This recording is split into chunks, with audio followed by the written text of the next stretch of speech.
హైదరాబాద్లో cricket betting ముఠాను పోలీసులు arrest చేశారు. ఐఎస్ సదన్లో బెట్టింగ్కు పాల్పడుతున్న ఫారత్, సోహెల్ అనే ఇద్దరిని అరెస్టు చేసిన పోలీసులు వారి నుంచి 25 లక్షల రూపాయలు స్వాధీనం చేసుకున్నారు.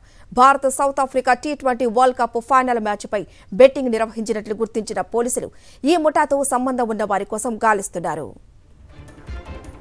ఈ బెట్టింగ్ ముఠా అరెస్టు గురించిన మరింత అప్డేట్ మా ప్రతినిధి వాసు అందిస్తారు. వాసు, నిన్న జరిగినటువంటి భారత్ సౌత్ ఆఫ్రికా T20 ప్రపంచ కప్ లో పెద్ద ఎత్తున బెట్టింగ్ పాల్పడుతున్నటువంటి విశ్వసనీయ సమాచారంతో కూడా నిన్న ఐఎస్ సదన్ లో టాస్క్ ఫోర్స్ పోలీసులు సోదాలు నిర్వహించారు.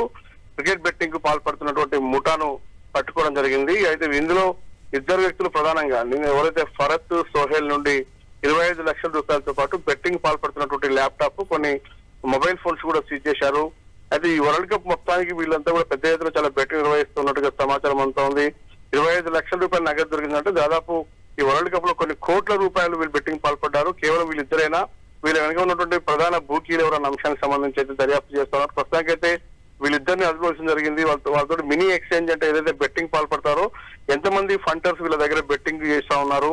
ఎందుకంటే నిన్న ప్రపంచవ్యాప్తంగా జరిగినటువంటి యొక్క మ్యాచ్ కి సంబంధించి చాలా పెద్ద ఎత్తున హైదరాబాద్ లో బెట్టింగ్ జరిగినట్టుగా తెలుస్తా ఉంది. దీంట్లో ఈ గ్యాంగ్ వెనకాల ఇంకెంతమంది ఉన్నారు, వీళ్ళు ముంబై ముఠాకు సంబంధించినటువంటి సభ్యులుగా తెలుస్తా ఉంది. వీళ్ళు హైదరాబాద్ లో పెద్ద ఎత్తున బెట్టింగ్ నిర్వహిస్తున్నట్టుగా పోలీసుల సమాచారంతో కూడా సోదరులు ఫరత్, సోహెల్ విచారిస్తా ఉన్నారు.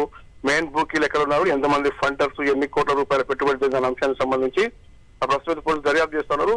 ఈ రోజు సాయంత్రం లేదా రేపు మీడియా సమావేశం నిర్వహించే అవకాశం ఉంది. దీనికి సంబంధించి కూడా వీళ్ళిద్దరిని అయితే ప్రస్తుతం ప్రధాన బుకీల కోసం విచారిస్తా ఉన్నారు. Right, thank you Vasu.